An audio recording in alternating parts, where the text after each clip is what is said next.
Force.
It's calling out.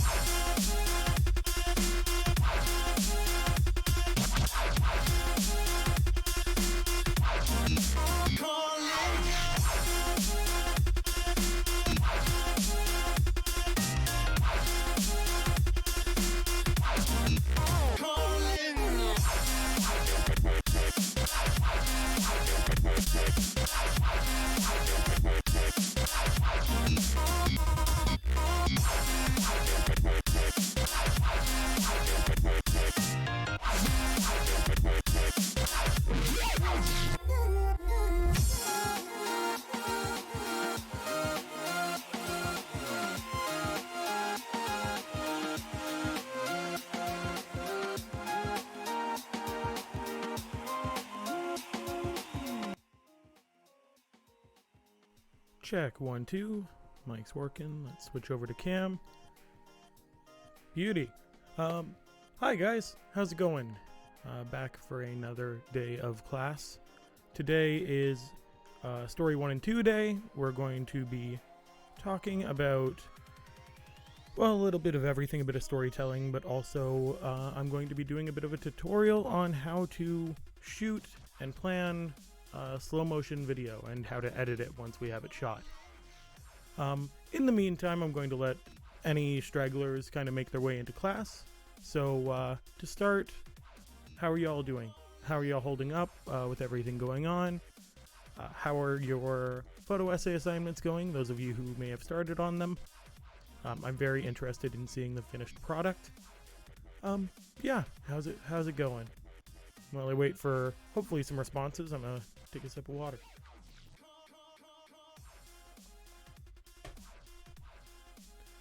I do also have some good news lined up. I'm hoping to do this every week, just pull a few good news articles, just to go over, cheer everyone up a bit. Good start to class.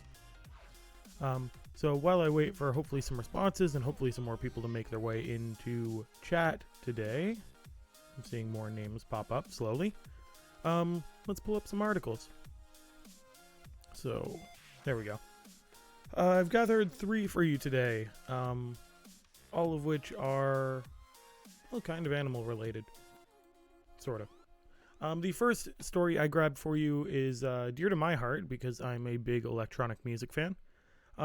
This beekeeper, who I believe is in, yes, London, has taken to making his own electronic music, sampling sounds from his honeybees.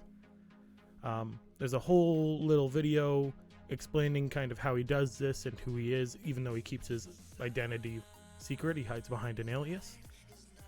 It's a very interesting little watch, and a quick little video too. It's nice to see creative people, or just anyone, being creative in times like this. Even if this story started before everything happened, it's a good way to cheer up. Up next we have a bit of news. Your standard, the Earth is kinda healing, is what some people say. Even though the greater trends are not exactly true, we do have this one to make us smile. Beaches in both Thailand and Florida are seeing a major increase in leatherback sea turtle nests and their hopeful success because people aren't using the beaches as much. This is really awesome because the leatherback sea turtle is endangered. So hopefully this will help to revitalize its numbers a little bit. There's a bit more detail within the article itself.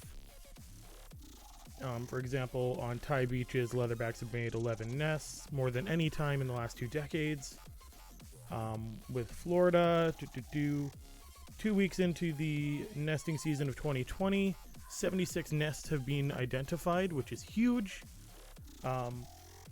especially over a 9-mile long stretch of beach. Finally, we have a third article about a group of scuba divers who, for the last while, have been making medical masks with recycled ocean plastic. So they dive for ocean plastic, recover it, and turn it into, I assume, pulp it, and then turn it into masks. And they've been overrun with orders to provide masks for people, which is awesome because, well, the more orders they get, the more they can remove plastic from the ocean. But yeah, the cost of the masks, along with 5 replacement filters, is $20, I assume American, which is, quote, just enough to cover the cost of manufacturing. So this isn't a major company trying to make a quick buck. This is presumably a group of people just trying to make a difference in the world, and that's always awesome to see. So if you log on to Canvas, you can find those articles there if you want to read a bit more in depth. Redirection Pro, that is awesome. Yes, it is. All of those are. I assume, I'm not sure which one you're referring to, but they're all awesome stories. So yeah, if you log into Canvas, if you're one of my students, you can check out the articles there. You can also find them. All the articles come from goodnewsnetwork.org, which is the website I showed you guys last week when we talked about pulling good news out of a bad situation. So I have at least a couple more people chilling in chat at this point, which is good. Let's get talking about how today is going to work.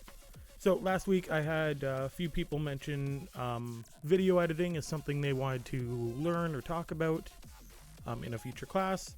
Specifically, slow motion video was brought up, and so I thought that's what I'll go over today. So over the last week I've shot a couple of little slow motion videos so that we can work with them. So please bear with the files that I've given you. They're not the world's best, but they're definitely good enough to work with. On the subject of that, I have a little overview here on Canvas, but on Canvas, under this week's folder, you'll find a link called Class Files. And in there is a whole bunch of different files. Let me hold them up on screen. There's a whole bunch of different files here, all named and all their frame rates identified, as well as one track of music which is royalty-free from YouTube. And these are my gift to you, my students, to play with as you wish. And today we're going to play with some of these. It's my understanding that you all have access to Adobe licenses, and I hope that is the case. If you have issue with that, please reach out. If you want to follow along in class now, that's cool. If you want to follow along later, once the final version of this video comes out, that's cool as well. But we're basically going to be cutting together 2 things today. We're going to be cutting together, first, just a assortment. Let me pull it up on the right screen. First, we're going to be cutting an assortment of different slow motion shots.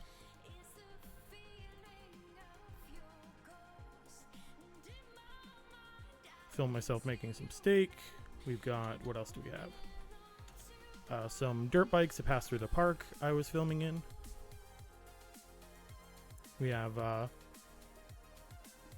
some catching and throwing baseballs. We have some fire in slow motion. I assure you this is slow motion. And then finally, batting as well. So I'm going to show you how to reinterpret these files that I gave you into slow motion like what I just showed you.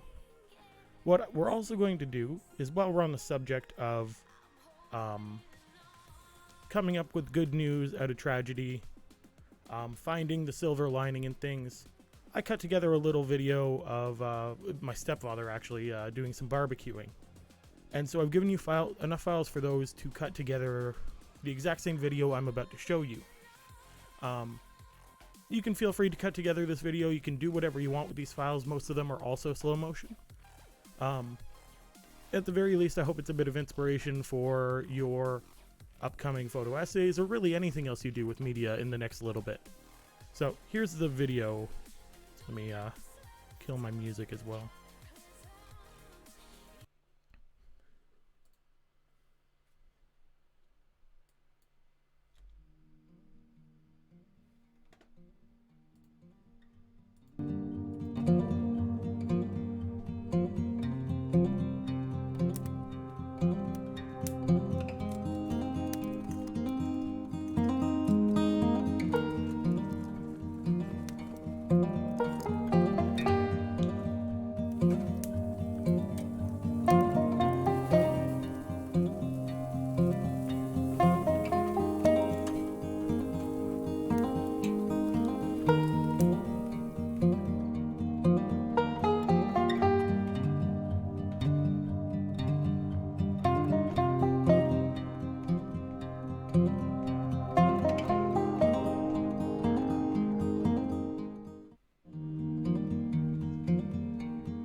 There we go.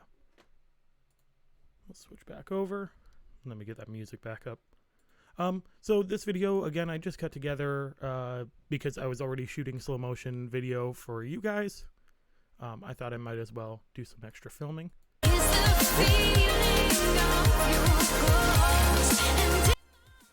Sorry about that. So yeah, I cut this together and I'm going to show you how to reinterpret some of this footage into slow motion like I did in this video, but also how to hopefully color correct it if we have time. If not, I'll definitely be doing color correction in another video for you guys because, well, if I'm going to be honest, it's my favorite thing to do in video editing. So let's get started. The first thing I've done is I've opened up Premiere Pro and I created a new project which I stored in the folder that I gave you. I made a new folder called Project and saved my project in there. That way I can't lose anything. They're all tied together. Because losing source files is the worst. So all these sequences that I have open are from my old work. So what I'm going to do is under my new project folder on Premiere, I'm just going to import those files by double clicking. Then going to, where did I keep it? I'll go to wherever it's saved on my computer. In my case, it's in my D drive, but you might find it in your downloads. Documents. There we go. So I'm importing everything except my project folder because that's redundant. Once we give it a quick second. There we go. Got all my files popping up. So the first thing I want to take note of is when we look at our, there we go. When we look at our files, there's a few important things to keep track of when we're working with slow motion. The first is, of course, our video resolution. We need to be able to tell how big our video is. In this case, I shot everything, if we go find that info, I shot everything in 1920 by 1080.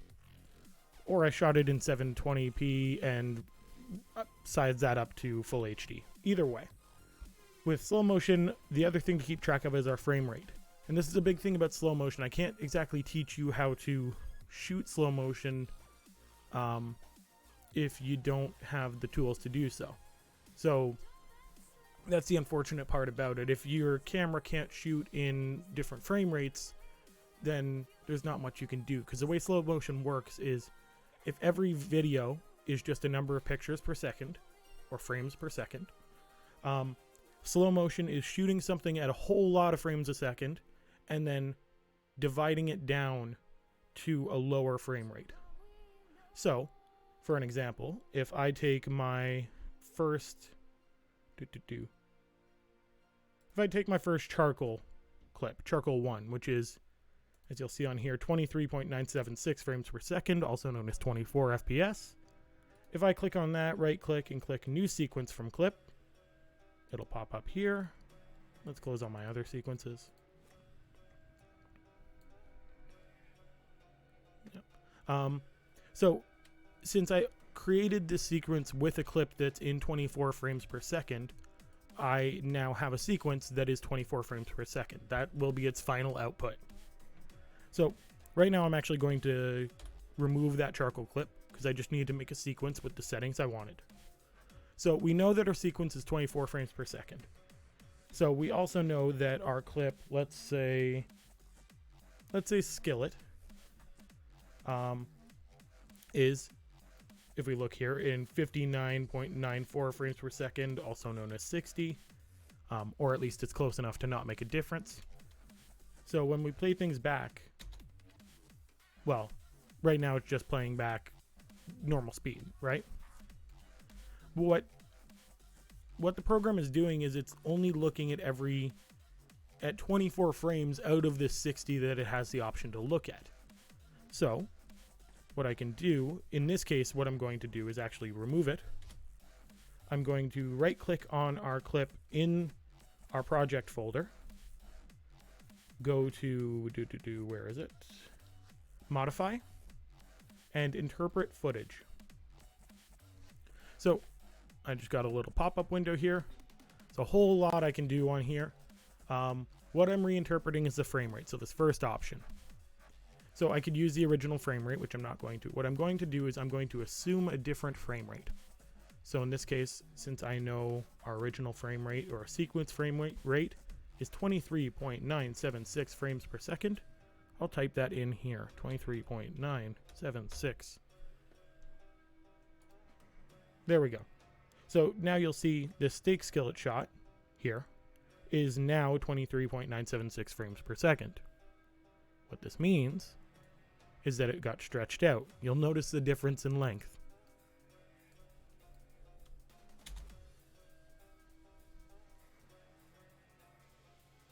And there we have it. We have slow motion.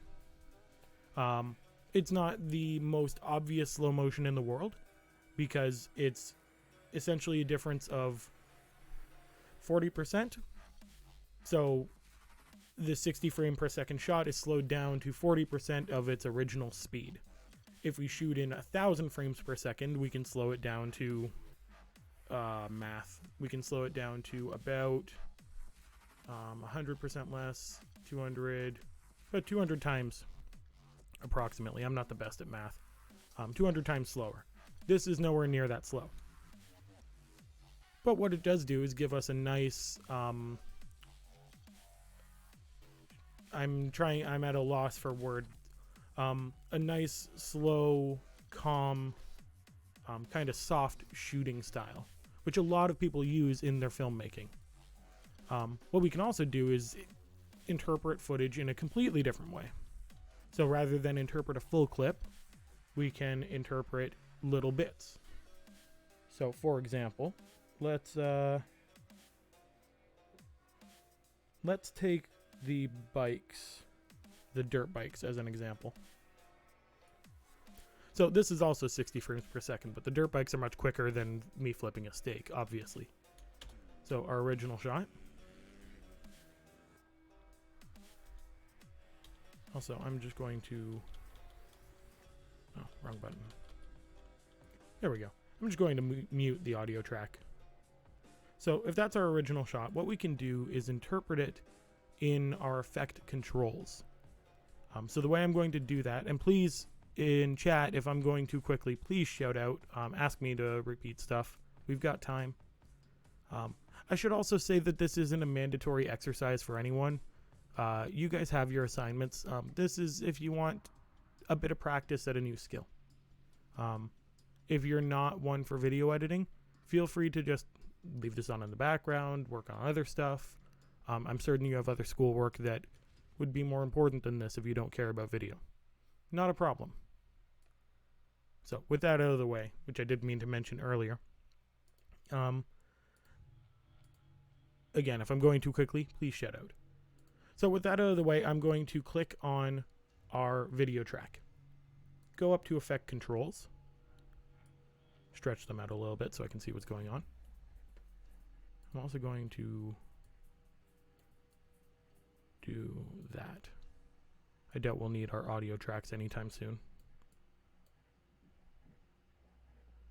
How do we get Premiere Pro? First of all, Redirection Pro, it's hard to keep track of student usernames. Are you one of my my Bishop Ryan Story 1 and 2 students? That's probably the best first question to start with. Again, apologies, it's hard to keep track of usernames. Okay, yes. What I'll do is I'll reach out to Miss Citrino and we'll see about getting you the information for how to get a license. To my knowledge, you all have access to them. It's just a matter of getting you the information for that. So I'll reach out to her after class. In the meantime, feel free to either follow along just for the sake of the knowledge, or you can tune into the recorded video at the end of this. But yeah, we'll definitely get you sorted out in some way, for sure. So carrying on, what I've done is I've gone up to Effect Controls and I have this option here, which is my time remapping option. Right now you'll notice my speed is 100%.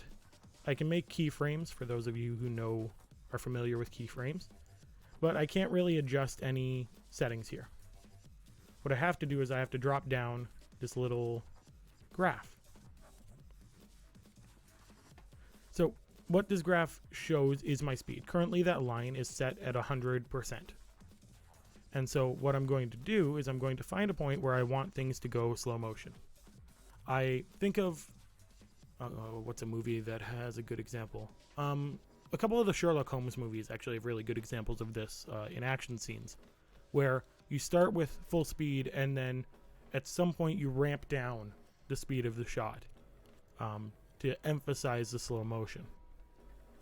So I might let this guy go by and then start slowing down as this bike makes its way past. And then speed up again once this bike is halfway through the shot. So the way we're going to do that, I let this first bike go by. Then as this one comes into the shot, we'll say right about here we want it to slow down. So we're going to make a keyframe by clicking the little diamond, and that'll show up there. Then we're going to find our point where we want it to speed up again. Let's say when this bike is almost off frame, we're going to speed up again. Then, again, keeping in mind that this is a 60 frame per second shot, and that 60 frames per second interpreted down to our 24 frame per second timeline is 40%. So we can go as slow as 40 frames a second, or 40%, not 40 frames per second. We can go down as low as 40 before we start to get choppy footage. So I'll hit that number exactly. And then you'll also note that anything after that second keyframe is 100 again. So if we play our clip through,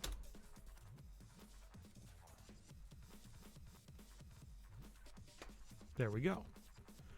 It's a really good way to demonstrate that we have slow motion going on, because if you start a shot, for example, if we just take the shot of steak as an example, I could honestly, except for maybe the steam here, I could honestly just be flipping this steak really slowly.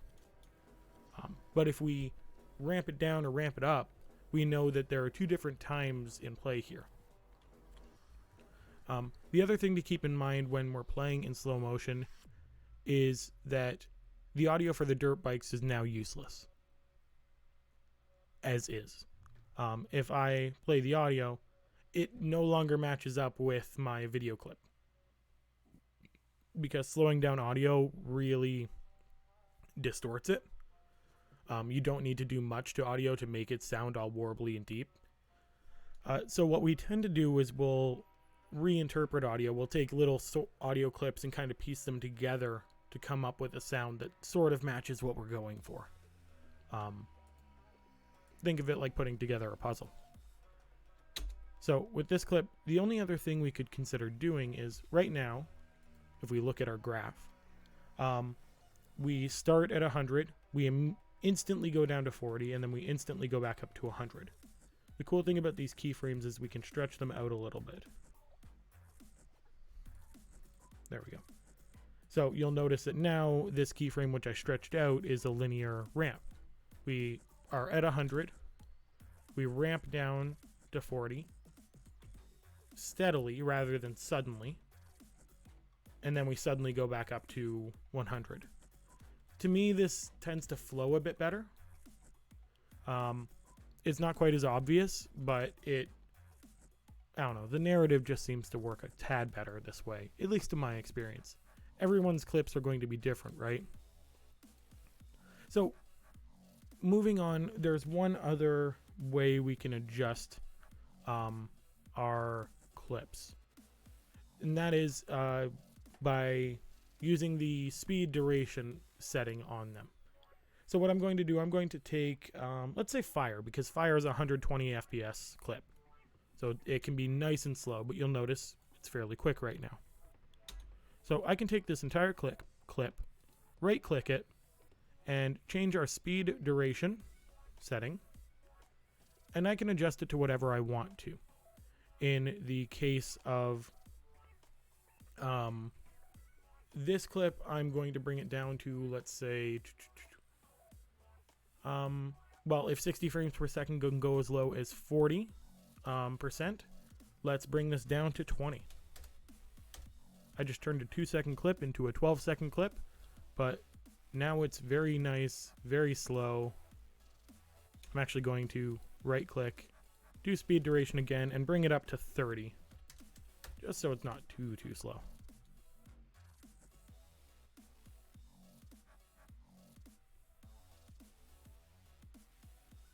So that's our clip right there. It's nothing too crazy to edit slow motion. Those are pretty much the 3 ways you're going to do it, at least starting out. The difficulty in slow motion is having the technology to film in higher FPS. Anyone who has an iPhone or whose parents have an iPhone, like a new-ish iPhone, can probably film at a higher frame rate. I know that iPhones have a slow motion function as well as some other phones. As far as cameras go, it's really all over the place, depending on the price of your camera, the make, the model. It's worth going into your camera and seeing what different film settings you can set your camera to, because at the very least, you get to learn about the different film settings. Hopefully, some are higher frame rate, like 60 FPS or 120 FPS. That's about as far as you're going to get with any camera that's less than $4,000. So, is 120. But it can give you some real nice shots. Now, let's talk for a minute about how to create a narrative with these shots, because it's all well and good to say, oh, I shot something slow motion. But what you need to do is you need to be able to use it in a way that makes sense in your video. There are different parts of different kinds of videos that indicate, yeah, I probably want slow motion here. Let's take a wedding video, for example. We don't need slow motion of the... Honestly, most wedding videos, you can do anything in slightly slow motion. But there are certain things like the groom saying his vows that we don't want in slow motion. We want that 24 FPS. It's a nice cinematic frame rate. Plus, then we can sync up audio to it and actually hear what he's saying. If we play it back slow-mo, it'll just come out all warbled. But what we do want is that shot of him putting the ring on her finger, or vice versa. We want that in slow-mo. We want to make that last. We want to stretch it out and really pull some emotion out of it. In the case of something more action-y, like dirt bikes, skateboarding, skate park shots, always have slow motion in them. And that's because we play with the pacing of a skating video, because we want it to be high action, fast paced, real good energy. But then the moment someone nails an awesome trick, we want to slow that down and drag it out. We want to make it almost feel like they're flying just for that instant for the audience. And then we'll bring it back to reality. And that's where ramping really works, because we can take that shot, show them doing the trick, and the moment they're at the apex of the trick, we slow everything down. We take a few seconds and we bring it back real quick. And we can kind of do this today. Let me grab the catching shot. Come on. There we go.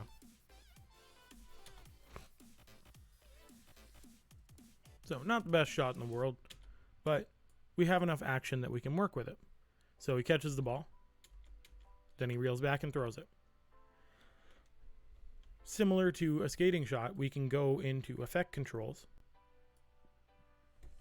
find the point we want it to slow down. So let's say just as he's reeling back, we want it to slow down.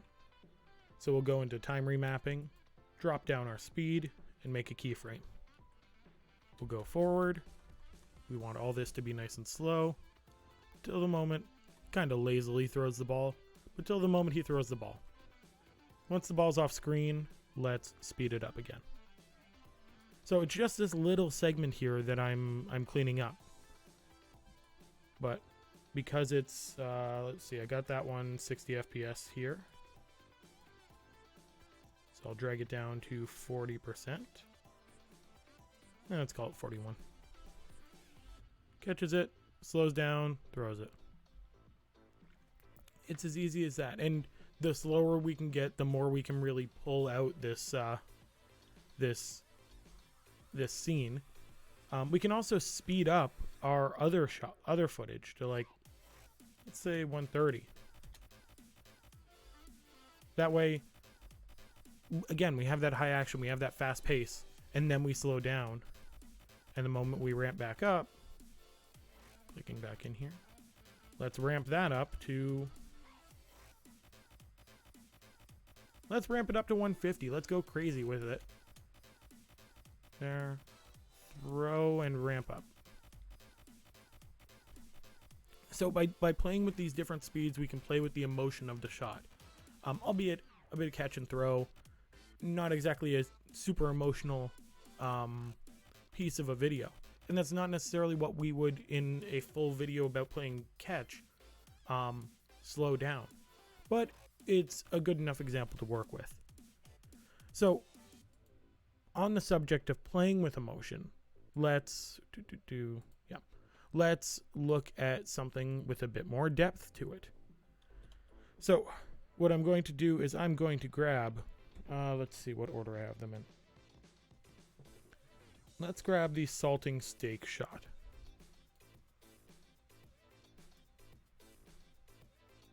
And there.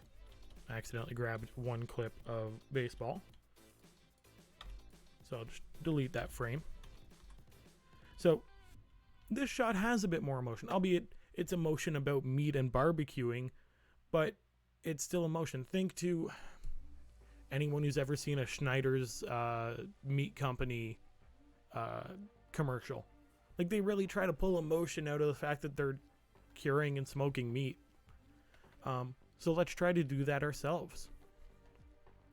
Please note that, again, right now we're working with the bare bones of the clip, the backbone, but eventually we're going to be playing with the color and really drawing emotion out that way too. So with this shot in full speed, we got a shaky cam because I was just holding it on my hand. He's a bit fast, he's a bit frantic with how he's salting these steaks. So let's slow it down. I shot it slow because I want to get a slow shot of the salt landing on the meat, of him taking his time to carefully prepare this. So let's pull emotion out. In this case, I'm going to just go to my speed duration settings and set it to 40% because I want it as slow as I can get it. The other benefit to slowing things down, especially if you're hand holding, are camera shake is way less jarring. So I literally shook the camera to the side while kneeling down to get the shot, and the slowed down shot isn't nearly as confusing, jarring, shaky. But even still, we can probably get away. We get to make the decision of, do we show both steaks being salted? I don't think we need to. I think we can easily get away with the moment he's done here is where we cut. So I'm going to make a cut here on my timeline. And then I'm going to leave the camera shake in. We'll see if we can't play around with that. So we went from, come on, there we go. We went from that to that. Now, I'm not loving the camera shake, but you can clearly tell there's a difference here. There's a difference in feeling and pacing. It's not just slowed down, it's drawn out. And when we draw out the video, we draw out the emotion. We draw out what we're trying, pardon me, got worked up, hit my mic. We draw out what we're trying to say. So the emotion might be, yes, the emotion might simply be steak with salt on it. But we can also say the emotion is the feeling of cooking a nice meal. The emotion is preparing a meal for your family to sit around the table. The emotion could be a bit of quiet meditation while all this craziness is going on. Think of like fishing, same feeling, right? So we draw that out by slowing down our clip. But not all our clips are made equal. So if I pull up the next one, which is, let's see, my charcoal shot. Charcoal 1. I can't really slow down this clip. Because if I do, if I slowed it down to 40, it looks choppy, it looks gross, I hate it, I'm going to fix it right now. If we don't have the frames to work with, we can't slow down our footage. That's one thing that, as budding videographers, budding directors, budding people in media, that is one thing you will be telling people from the day you start working to the day you die, is that, no, there aren't enough frames, we can't slow it down. Trust me, from personal experience, you'll be saying that a lot. But what you can do is make sure that what you do shoot with few frames, you shoot in a way that works. So I'm going to talk real quick about the difference between 30 frames per second and 24 frames per second, because they sound like so close. They sound so very, they're so very slightly different. What does this mean for us? Ultimately, 30 frames per second is kind of our standard. It's what the standard for shooting video is at this point, to make it look like a video. If we shoot too low, if we shoot like 12 frames per second, it looks more like a GIF. It looks choppy, it looks like pictures on a screen rather than a video. If we shoot a whole lot of frames a second, things get very fluid, things get very flowy. For those who are familiar with the Hobbit movies, those were shot at a weird frame rate that made everything kind of flow weird, is the only way I can put it. So 30 frames per second is our standard. But if we're talking about movies, if we're talking about cinematics, if we're talking about beautiful, slow, smooth shots like we get in movies, we shoot in 24 frames per second. Don't ask me what it is that makes the difference between that 7-frame difference makes. It just seems to flow nicer. It suits the eye a little bit better. Everyone's talking about moving up in frames, but honestly, 24 is a great place to be hanging out for a while. So what I did was I shot everything that wasn't high speed. I shot in 24 frames per second. That way it flows well. So again, I'm not going to ask you to pick out the difference between a 30 frame per second and a 24 frame per second shot. Just trust me that I intentionally made the decision to do 24 frames per second because I wanted the fire to look nice. I wanted the action to look nice. So with this shot, we have him putting charcoal on the fire and nearly lighting his sleeve on fire. And this is great, but we don't need a whole lot of this. We don't need an entire, how many seconds is that? 50. We don't need an entire 3 seconds of just the fire burning. We can cut it down a little bit. So I'm going to cut it about here. Just get rid of all my audio and trim it down. That's a bit better. And finally, at the end, we start to back up into a new shot. I don't want that. So I'm going to cut it about here, or trim it down. Then I'm going to look at charcoal shot number 2, because that's also in 24 frames per second.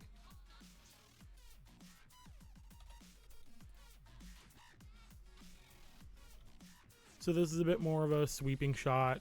I'm playing with the fact that the sun's setting. We're showing our subject.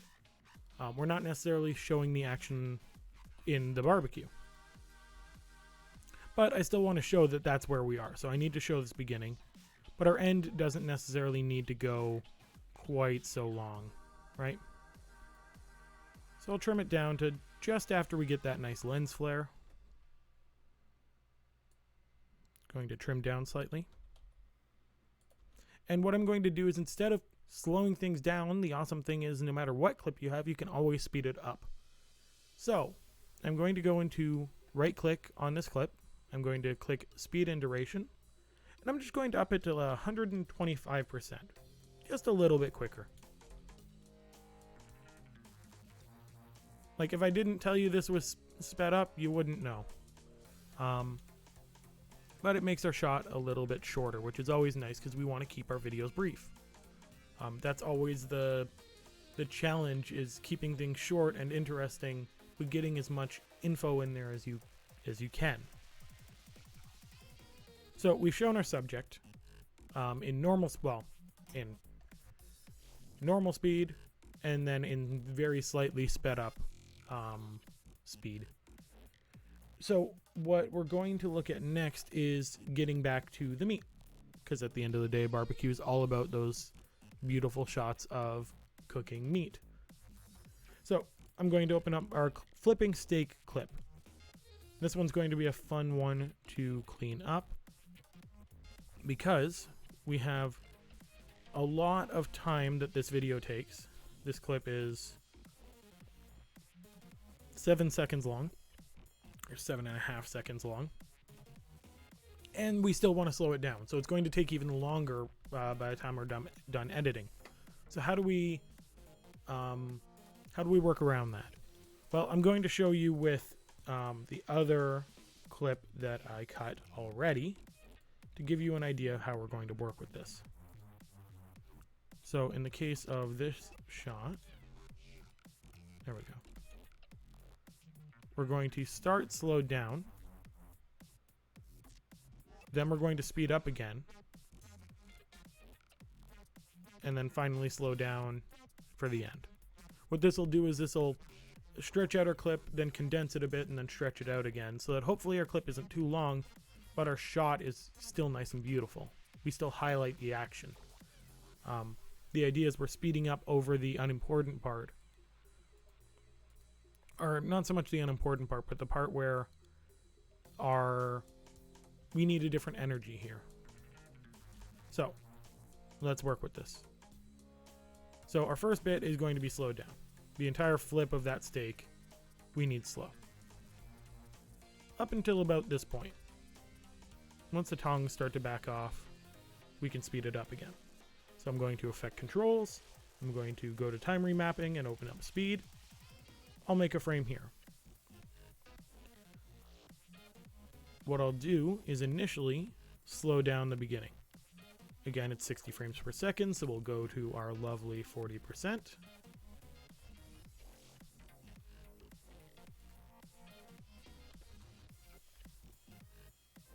There we go. So our flipping steak shot is nice and beautiful. And then you see we immediately start to ramp up and work with the other steak.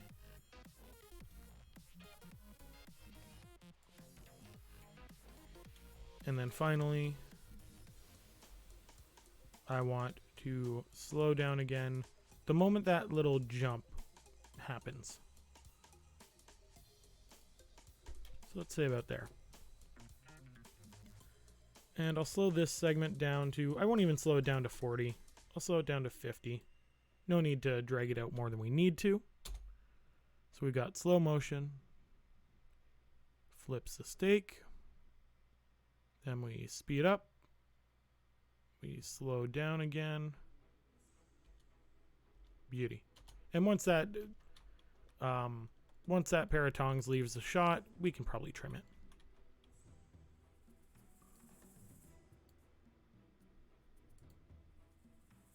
Come on.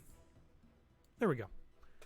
So finally, a big thing to remember with any video you make, especially from my experience as a journalist, but honestly in general when you're working with media, never leave an unanswered question unless you're directing them to the answer. So like there will be some times where you want your viewer to have questions so that you can send them to a link, you can send them to a story, you can send them to whatever you're working toward. In other cases, like this one, where we just have this message of stay home, eat barbecue, chill out, we're not going to leave them with the question of, well, what does it look like once it's all done? A part 2 is a good example. In some cases, we're making videos that have different segments. Like if we make a soap opera, the entire point of a soap opera is that each episode leads into the next episode. You want the viewer to want to know what happens tomorrow. In some cases, it's more like a call to action. It's a, here, look at all this beautiful, let's say sushi. I'm doing a promo shoot for a sushi place. Look at all this beautiful sushi. We have the chef preparing it. We have wonderful people eating it.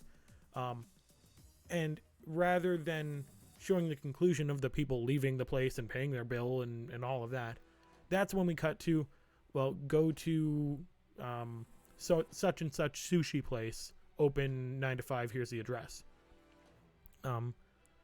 In media, that's called our call to action. It's a big thing in social media as well. That's where we're going to have our link. That's where we're going to have the link in description. Swipe for more information, depending on what format we're doing. If we're doing an Instagram story versus a commercial on TV. But in the case of, let's say, journalism, I'm never going to do a story about a house fire that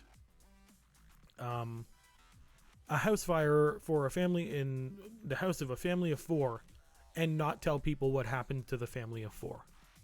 That'd be ridiculous. To leave people wondering and having to do their own research. That's not what we do in journalism.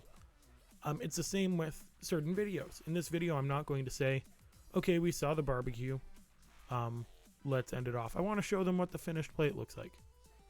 I don't necessarily have the best shot for this. And it is your discretion as an editor or a director or producer to say, okay, let's finish it off with the shot of flipping steak.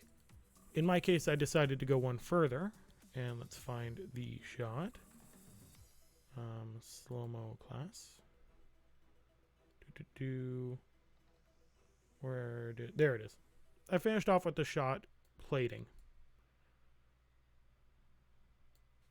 There we go. Let's get rid of that audio because I don't need it.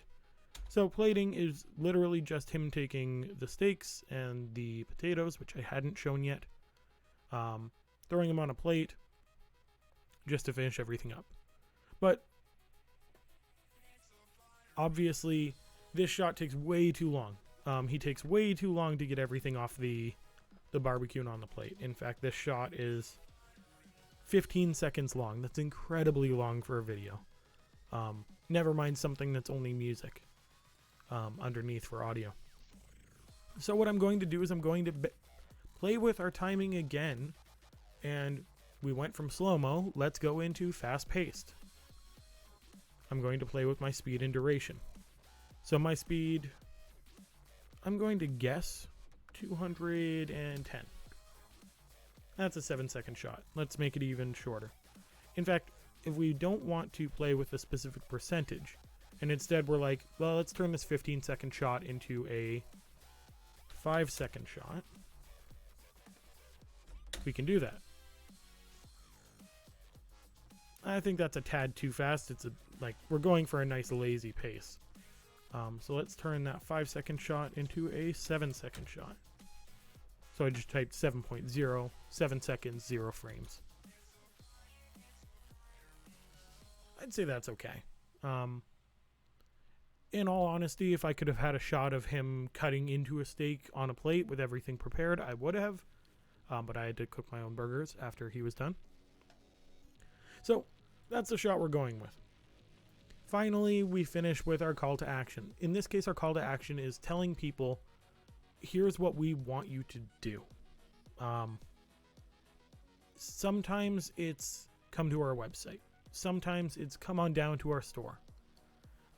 In this case, we're just telling people to chill out, cook some barbecue, stay safe. So that's literally all we're going to talk about. I'm just going to use my text tool. And there we go. Stay safe. In fact, rather than stay safe, eat barbecue like my original. Stay safe, stay home, eat barbecue. So now we're going to, real quick, go into Window, open up Essential Graphics. Which when it pops up, there we go. Then we make sure with that text layer selected, we're going to go to Edit, click on it, and find a good font for it. I like a good script for this kind of thing because we're going to leave it up for long enough for people to read. Normally you would not go a script just because it is hard to read. This is really your choice. I'm going for kind of a country feel. I feel like a nice simple script. That is not a nice simple script. A nice simple script works for what we're going for. So like Vladimir, which I think is what I used for my original. I'm going to up the font size right beneath the font name to, let's try 300. And then we'll center it. And the last thing I like to do is a couple of spaces, offsetting each line. There we go. That way everything's not just stacked on top of itself. And I'm going to shrink it very slightly to 300, let's say 275. Oh, I should probably highlight everything. 275. And we'll recenter on both axes. There we go. Delete that unintentional text layer. Then we suddenly have our video. We have a nice slow shot of salting the steak. Then we come into the adding charcoal to a fire, getting the fire going. The patience, the calmness of doing all of this. Because again, it's just as much about our subject as it is about our audience. Then we have the flipping the steak, which is a shot for our audience to be like, that looks like good steak. Finally, we have some plating. One thing I'm going to trim here is, in here I have a little jump in my camera. There we go, where I go sideways. So I'm going to cut that out and start our shot slightly later. There we go. By the way, if anyone has any questions, feel free to ask. Like, we're ahead of schedule on this, so. Now, of course, we're going to add in transitions here. We can add in dip to black, we could just play with our opacity. In fact, I'm going to add a dip to black at least to this last shot so it doesn't look so jarring. I'll do that by going to effects, typing in dip to black. I'll drag that on my clip. I'm going to, you'll note that when I hover my transition over the clip, it only shows up on one side. Oh, my mouse is misbehaving. It only shows up on the one side.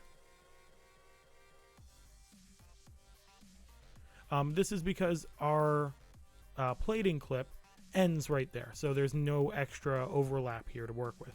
The simple way to deal with this is trim the very end of your clip and then try applying the effect again. There we go. Suddenly that's a lot less jarring.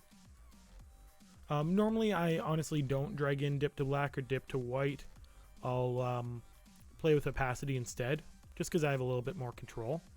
But for sake of this video, it's nothing too crazy. In this one, I'm going to do a cross dissolve, just because our location doesn't change, our framing barely changes. And cross dissolve works really well with that idea. What I do need to do is I need to trim that guy. Trim the wrong guy.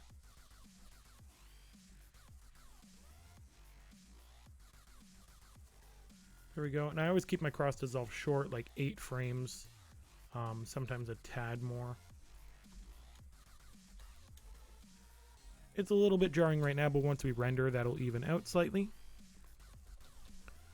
Then, let's see, charcoal into the barbecue. I'm going to actually go for a dip to white. And the reason I'm doing that is because... There.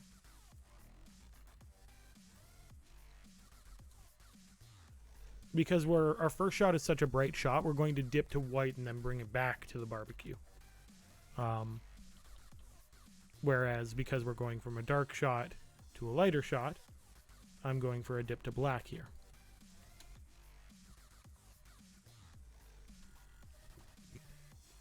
So I'm going to take a second to talk a little bit more about what these 3 different transitions do. Once I add a quick dip to black on the beginning of this shot. There we go. So the 3 most common transitions I work with are cross dissolves, dip to black, dip to white. There are other transitions for more creative stuff, but those are your bare bones editing transitions. Dip to black obviously takes you to a black screen and then brings it up. If we're talking journalism, they hate it because the news hates a black screen. So never use it in news. But in this case, dip to black to me is much like putting an ellipses at the end of a paragraph. Just a quick ... It's like it's saying there's more coming. Just breathe for a second. Take in what you just saw and witness what we're about to show you now. A cross dissolve, however, is more like a turn of the page. No. A cross dissolve is more like a jump between sentences. It's moving from one sentence to the next. It's that quick little breath you take. What it tends to do is it evens out really rough jump cuts. But it also says that we're changing time or we're changing location. So in this case, we're going from this subject of him putting his hand in the fire, throwing the charcoal in, to him putting charcoal in the fire. But he's doing that a few seconds later. So we're showing there was a change in time. Finally, our dip to white, much like our dip to black, same kind of idea. It's the more is coming, let's take a breath, but it's a bit cleaner and lighter. When we're working with light subjects, happy subjects, dreamy, dipping to white instead of black tends to do us a lot of favors there with playing with that emotion. I know this is a lot to take in all at once, and I'm happy to answer any questions. But yeah, so the last thing I'm going to do is I'm going to throw in, well, I would throw in our music. I'm not going to, I believe all of you know how to drop in a music track, and I didn't do any special editing with this music. For the record, I went for a nice light guitar, kind of folky sound, and just brought it up slightly at the beginning, dropped it at the end. And then the last thing I did was I looked through all my other clips and grabbed sound effects. Because we're working with slow motion doesn't work well with sound. What I did was I found clips of him dropping charcoal, clips of the fire cracking, clips of steak being seared, to match what's going on in the shot. And it worked out for the most part. What I want to talk about now is how to make these shots, which are not the prettiest at the moment, how to take them and turn them into something just beautiful. So the first thing I'm going to do is I'm going to move my head out of the way. We're going to stretch out our video frame. And then we're going to go up to Window and click Lumetri Color. I would open Lumetri Scopes too, but I don't think it's too important with these shots. I shot them all pretty well exposed and pretty well white balanced. But Lumetri Scopes are how you would read your white balance and your exposure. So I'm going to show you how to quickly color correct some of these. Starting with this beautiful shot of salting steak. And again, if you have any questions, shout them out while I work on this. So the first section I'm going to show you when you open Lumetri Color is your basic correction. This is like editing a photo in Adobe Camera Raw, if you're familiar. We've got our color temperatures, we've got our exposure settings, and we have saturation. This will get you pretty far in your basic edit. So I'm going to add lots of contrast because I was shooting low contrast. I want our highlights to pop. I want to bring our shadows down to bring out more contrast. I'll bring up some whites to bring out the table back there and his, in this case, wonderfully dirty hand from the charcoal. And we'll bring down the blacks. And suddenly, literally just playing with these sliders, we have that turn into this. Like, it's a huge difference. And most of this is because I shot on low contrast settings. I shot in a color profile that lets me do a lot of playing around in post. You don't have to shoot that way, but if you have the option to change your color profile, it can be worth it. It also means a lot of editing in the back end. I'm also going to bump up my saturation just slightly. The next thing I'm going to play with, I'm going to go down to curves. So curves come in two parts. They come in our exposure curve and our hue saturation curve. Exposure curve is literally just like the settings we were playing with. The top function is our highlights. This section is our whites. We've got our neutral. We've got our shadows. And then we've got our blacks.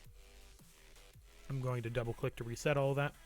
So because I already worked in basic correction, I honestly don't feel too much need to adjust this. The only thing I'll do is I'll drag my shadows down slightly and my whites up slightly. What this does is it creates an S curve, literally shaped like an S. And this is a basic S curve will add just a bit of contrast to your shot. So you can see it here. The other thing we can adjust is our hue saturation curve, which is where we would, if we don't like a specific color being highlighted, let's say if I don't like my steak to be red, which is lunacy, I can select reds and pull down the option that falls under red here. Further red in the circle brings it up, closer into the circle brings it down. And then you just create curves with that. I'm going to reset that because obviously I want my steak to be red. What I can do is pull out other colors from the background. So I believe his hoodie, for example, has a bit of blue in it. So I can probably pull, if it is there, I can pull our blues out from the background. It's not working all that well, so I'm going to leave it be. The other thing we can do And this is another way to completely change the color and view of our shot. If we want to create a mood, we can play with our color wheels. And what our color wheels do is give us 3 different options. We can affect our highlights, we can affect our midtones, we can affect our shadows. Pardon me for 1 second. I'm going to fix our curves. There. So if I really push this to an extreme, let's say I want our highlights, which would be things like our styrofoam here, our table there. I want our highlights to be a bit more turquoise. And then let's throw some orange on our midtones. Or change over to that. And then our shadows. Let's go. Let's got a good vibe. If we pull more green in our shadows, we get kind of this gritty vibe. Let's bring up our highlights slightly. Add more saturation. Suddenly we've got a vibe going on here. We've got a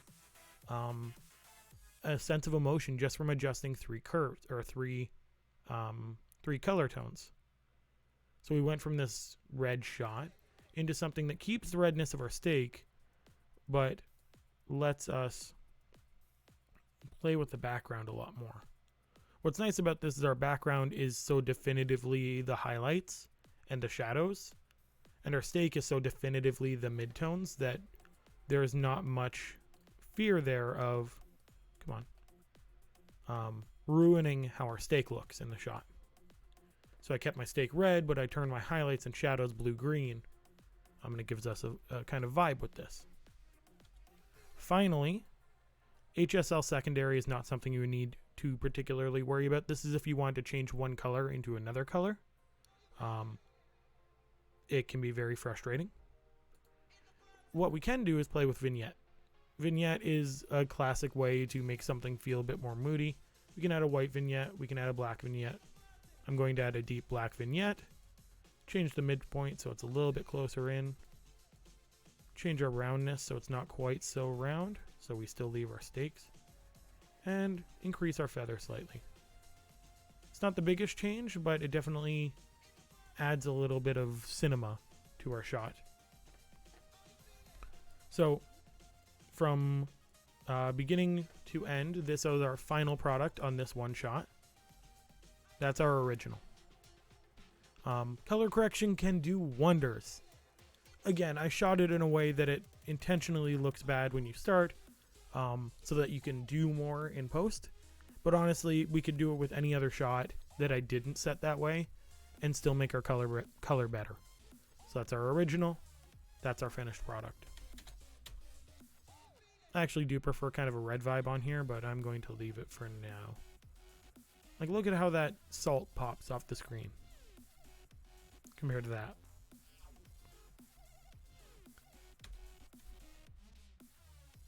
So I'm going to do this one more.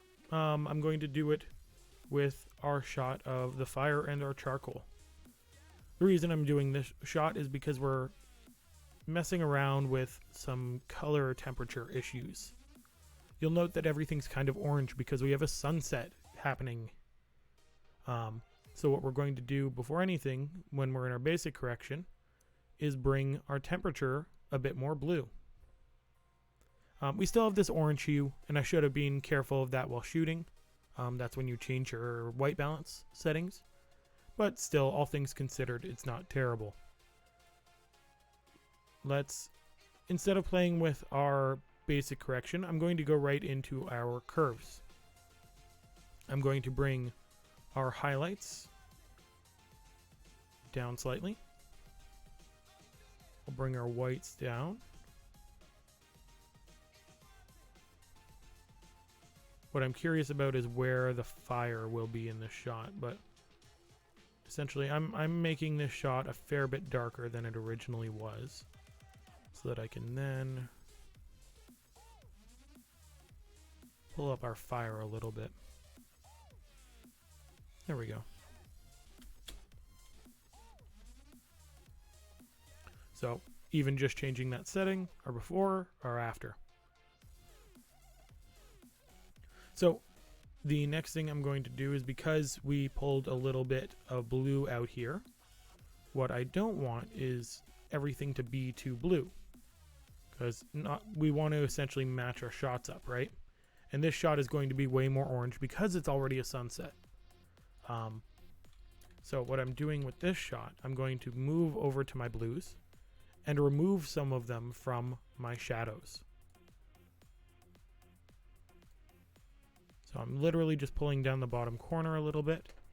You'll note that the greens are also an issue there. So I'm going to pull those down, and we get this kind of reddish hue. I'll bring my blue up slightly in my midtones.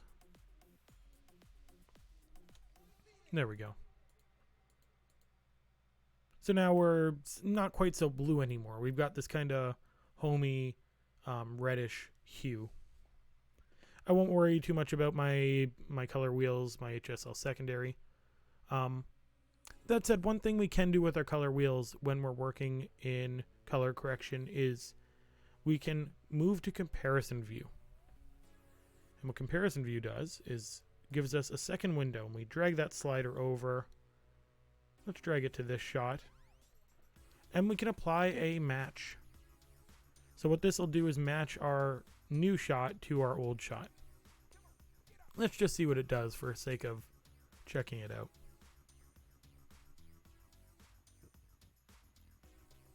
There we go. Not too crazy a difference. What I'd probably do is bring up a little bit more blue here, or a little less blue in the original shot. But ultimately, this lets us kind of balance out our shots evenly. So let's take this shot without adjusting anything else and just see what it does. There we go. So we got more contrast. We got a tad more blue in the background. It's a sunset, so we can't do much. But I bet if we play around here, applying another match, we've got a decent edit right there. So we don't necessarily need to go through every clip and carefully adjust every single setting. Doing something like this gives us a good base to start with, and then we can adjust the little things we want to tweak. So before I start to wrap things up, this is kind of the last chance for if you had any questions regarding this color correction, regarding slow motion, please shout them out, because I'm just going to kind of put a bow on this, and that'll pretty much be today's class. So I'll let that filter in while I apply another match here. We don't need to apply on the final one. I'm going to add a dip to black on this final one.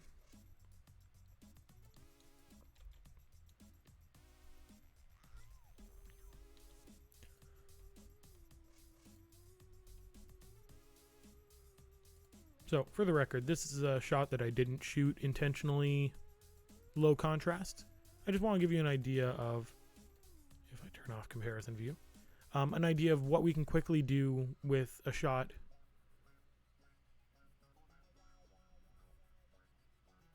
Awesome. I didn't realize you were in chat, Jesse. That's really, really, really good to hear. I'm happy you don't have COVID.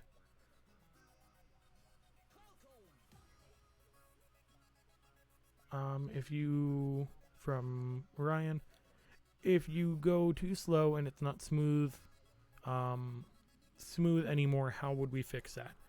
Either, like, let's say, looking back at that shot, I don't really love it. Too high contrast for my taste. If I take, what shot should I take? Let's say the motorbikes. If I am, let's say, playing in effect controls, and I drag this down way too slow, like 1%. Yeah, 1% is a bad example. If I drag it down to 23, which is still too slow for the shot, what I can do, there we go. What I can do is either drag it back up,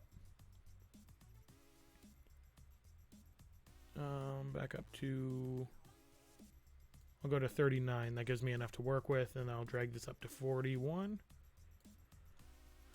Unfortunately, a big glitch with Premiere is that this time remapping, you have to like click out of the clip and click back in to get a good view of it. But yeah, if you drag too low, you can just drag back. If you go into speed duration and go too low, you can just reset it. And ultimately, if you screw something up, you can honestly delete that clip and reload it back in and try all again. The reason that we're playing with interpreting the slow motion before really anything else is so that if we screw it up, we haven't done 6 layers of color correction to it that we suddenly have to erase. Good editing is all about your workflow and how you organize and how you go step by step through your edit. And so we leave the heavy effects, we leave the color correction to the end and throw stuff like the slow motion and the basic cutting to the beginning, because those tend to be the finicky things that if we do mess them up, it can be bad, and we can have to reset. And I assure you that that's more practicing than anything. I still run into clips that it's like, yeah, I'll just delete that and retry. It happens. Well, I have the stake skillet pulled up. Let's play with this guy real quick. So it's a bit red, it's a bit orange, it's a bit purple. Let's bring in some blue. There we go. My skillet's not too orange anymore. I'm going to go a tad more purple. Let's bring up our exposure slightly, not too much. Our contrast much higher. Our highlights I'm going to bring down slightly so that that glare in the pan's not too high. Our shadows I'll bring down slightly. Our whites I'll bring up just so that we don't get too dark with this. And our blacks I'm going to leave be, because if I play with them either way, they'll be blown out.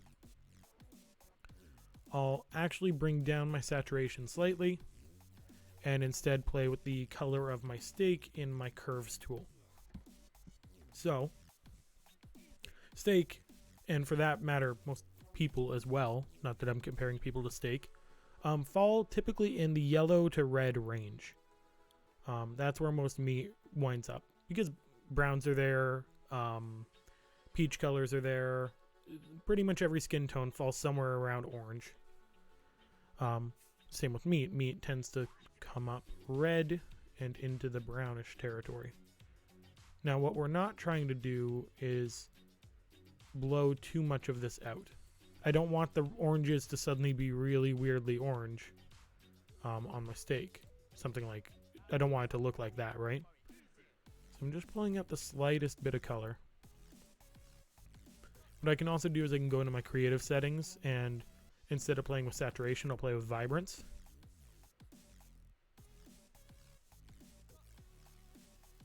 There we go. I could play with my color wheels if I wanted.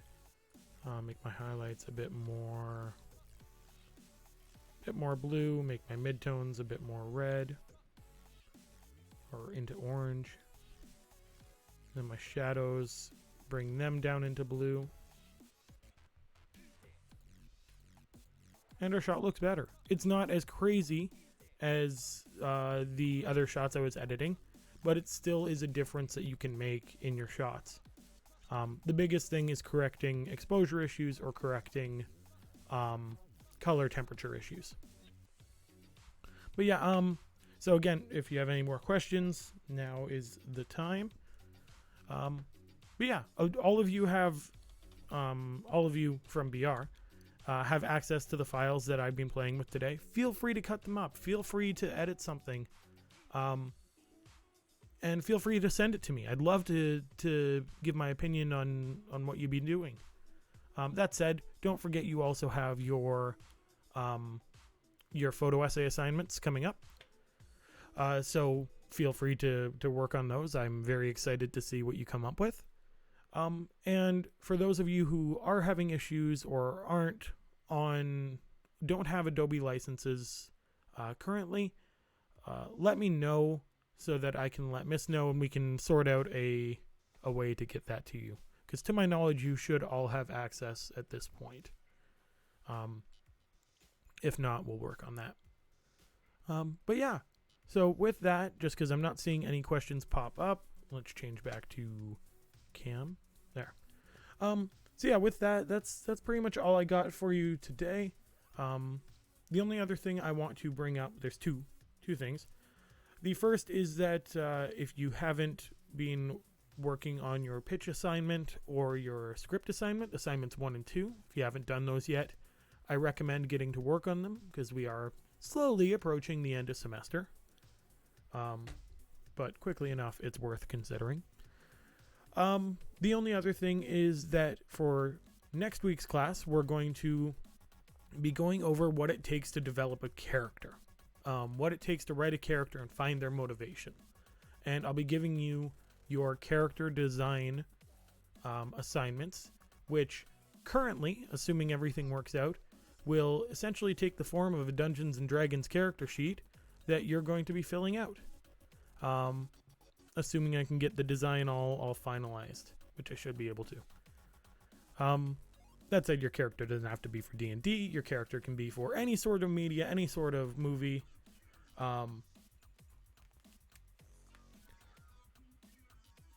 Of course, I'm not surprised we got reaction to that.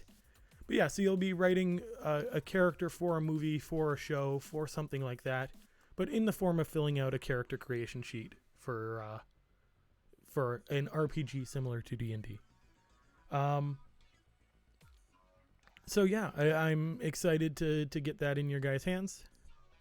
And with that, unless we have any other questions, I like that people are suddenly shouting out in chat now that I mentioned D&D. Because I'm lucky enough to have a lot of nerds in my class.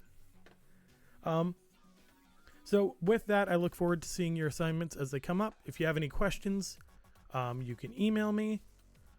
And yeah, if you don't have access to an Adobe license or haven't heard about that, let me know. Of course, Ryan, I've already heard from you, so I'll get to work on that. And I'm excited to see anything you guys create in the coming future. Yeah, on that, I hope you guys have a good one. Stay safe, stay informed, and wash your hands. Thanks for watching, guys.